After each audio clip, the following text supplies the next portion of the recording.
Understanding seismic specifications for current wall systems. Welcome to Building Knowledge 101.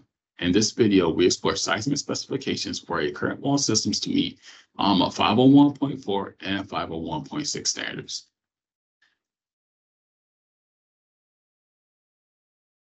This is an example of guide spec for current wall system when it comes to seismic specification. So number one, looking at AAMA 501.4, system must meet design displacement at 1%, which would be your elastic drift, or X% times story height. And then you also have AAMA 501.6, which is a system must meet dynamic seismic drift causing glass fallout at Y, which is typically 3 to 6 inches, or 2 to 3% of the story height. So this is a good example of how AAMA 501.4 and 501.6 should be done in the specification. Notice that AAMA 501.7 isn't shown here, as it's not seismic and will be in a different section.